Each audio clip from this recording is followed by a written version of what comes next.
지금 여러분께서는 CPBC 광주가톨릭 평화방송 함께하는 세상 오늘을 듣고 계십니다.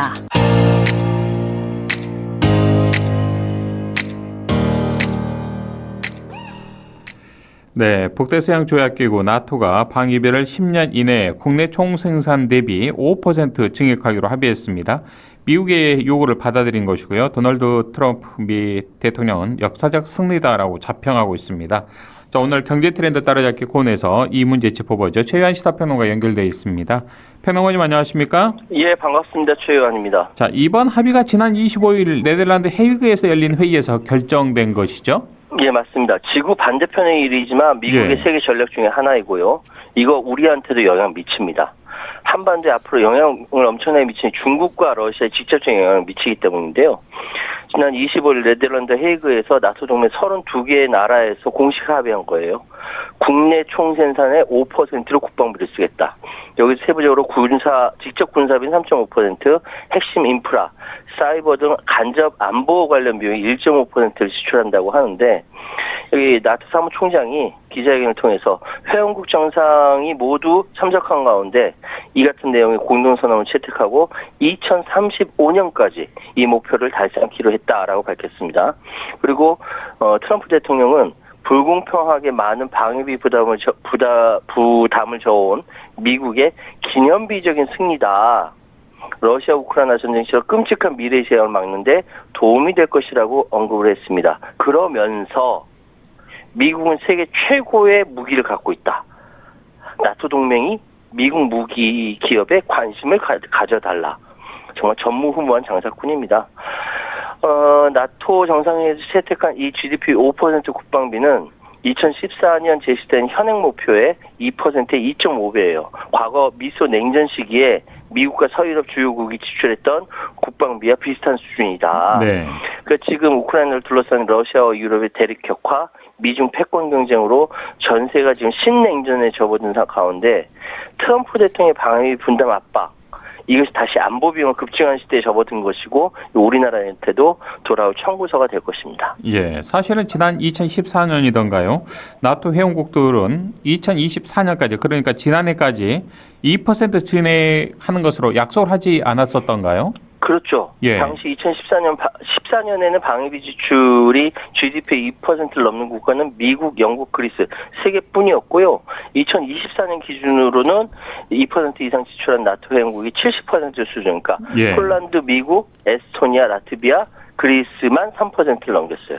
그러니까 트럼프 행정부는 나토 회원국이 방위비 지출을 늘려야 한다면서 만약에 늘리지 않으면 나토의 집단 방위 조약, 한 국가가 침략을 당하면 다 같이 자기 나라 침략 당한 것과 똑같이 대응하는 여기 이행하지 않겠다 경고를 했거든요.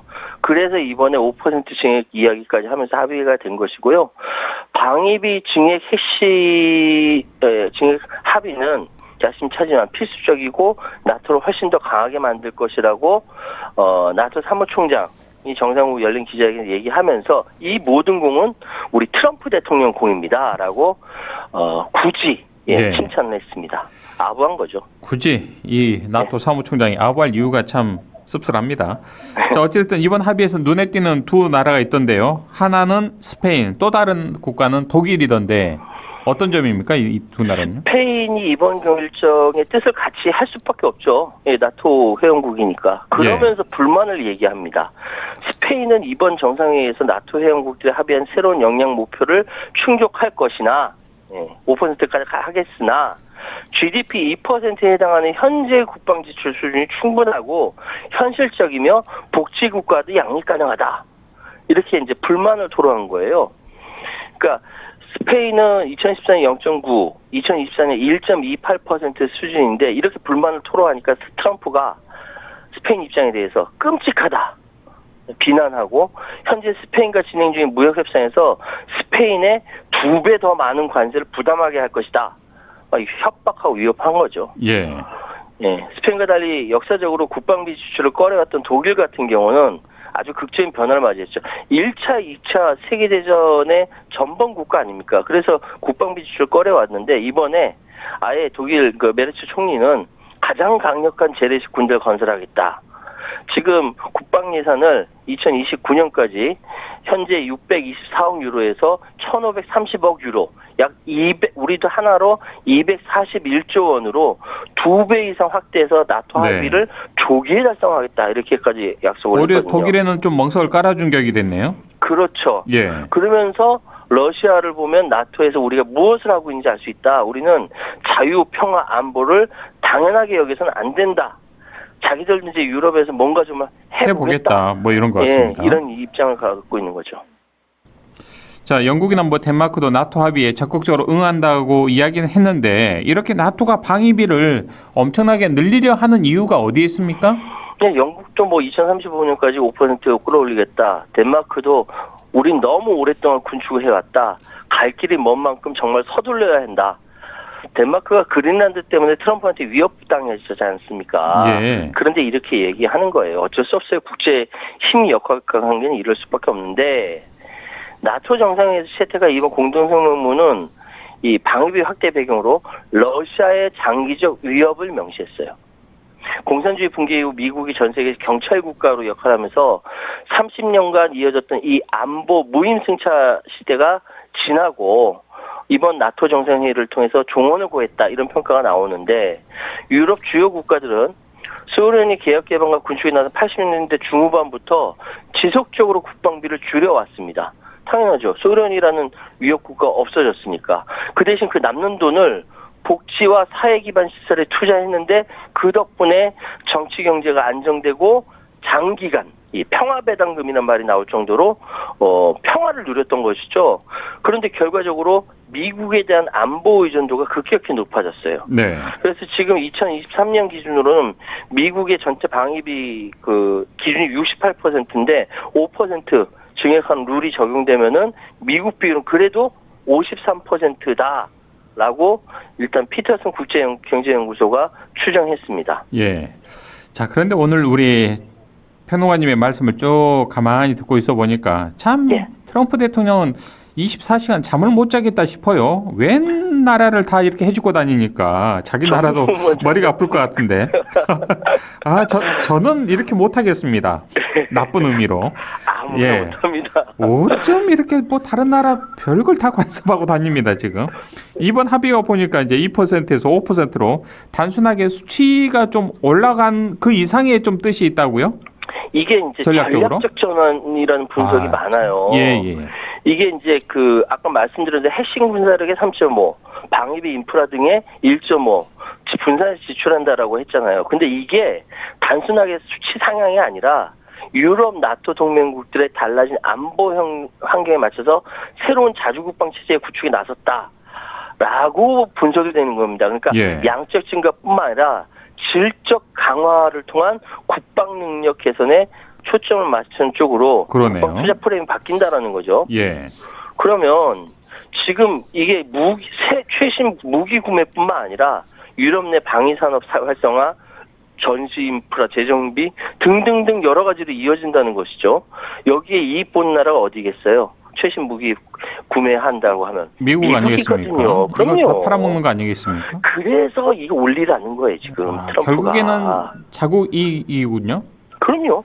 트럼프는 그래 전무후무한 장사꾼이라니까요. 참. 다만 일부 국가 5% 목표를 기한을 10년에 달성할 수 없다는 우려에 따라서 이 공동성명 문구를 우리는 약속한다 해서 동맹국들은 약속한다 좀 유하게 표현을 바꿨을 뿐이지 일단은 트럼프한테 잘 보여야 되니까 이렇게 공동성명서가 나왔습니다. 안 그러면 또 관세 포복 이 카드를 만지작거리니까요. 맞습니다. 자, 어찌됐든 전략적 전환이라는 차원에서 본다면 미국에 대한 좀 과도한 의존을 끝내려는 일종의 좀 자주적 입장을 확립한다.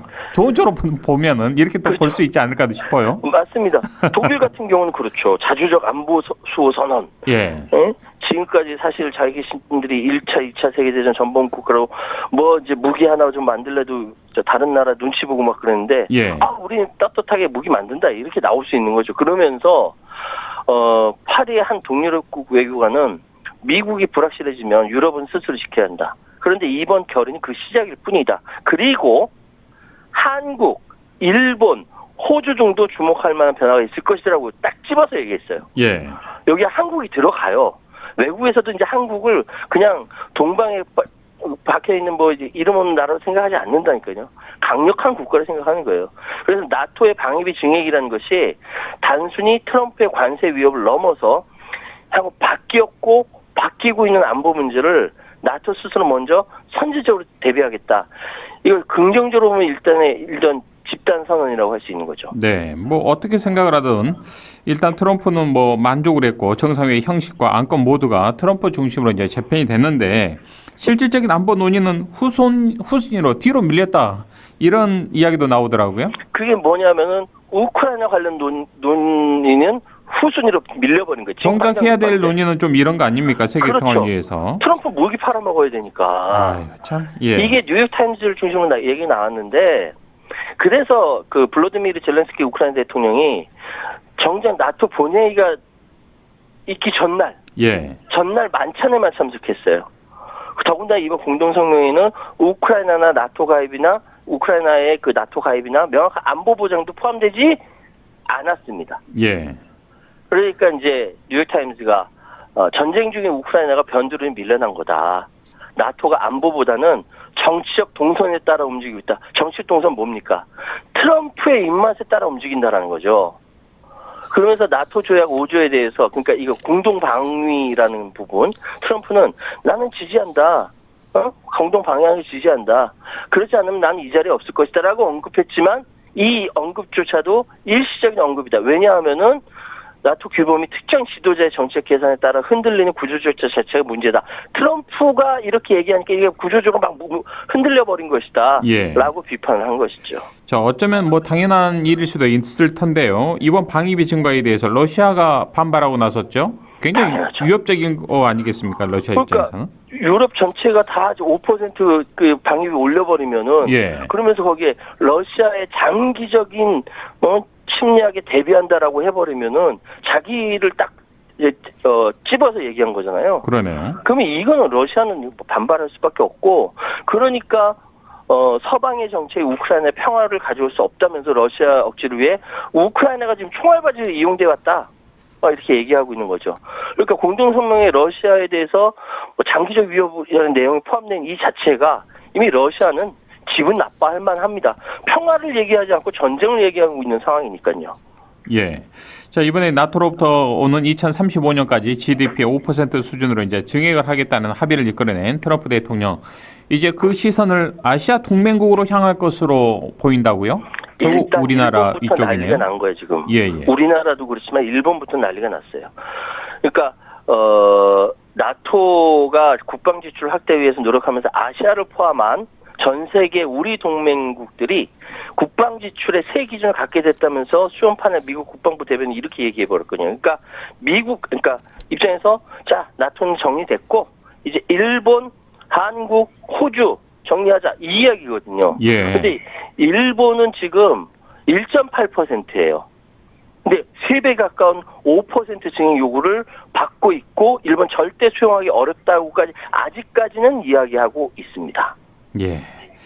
자, 우리나라에도 발등에 떨어진 불일 수 있는데 일본과 마찬가지로 우리나라도 5% 증액하라 이렇게 요구하지 않을까 싶어요. 또 주한미군까지 있지 않습니까, 우리나라? 그렇죠. 예. 근데 우리는 지금 가장 높은 수준 2.3%를 국방비로 지출하고 있고 예.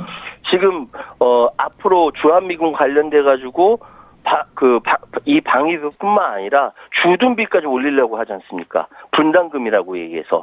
그러니까 우리는 2중 3중으로 부담을 갖고 있을 수밖에 없는데 이러한 것들을 정리해보면 나중에 이제 방위비 분담되면 특별한 시간 만들어내서 그 부분만 따로 말씀드리겠습니다. 지금 정리해보면 네. 미국은 국방비 대폭 증액 요구와 함께 현재 우리나라의 방위비 분담금 특별협정에 규정된 3가지 지출 항목 군사건설, 군수비용, 인건비 외에도 미국 전략무기 전개, 주한미군 역외훈련 이거 다 한국이 부담해라라고 하고 있는 거예요.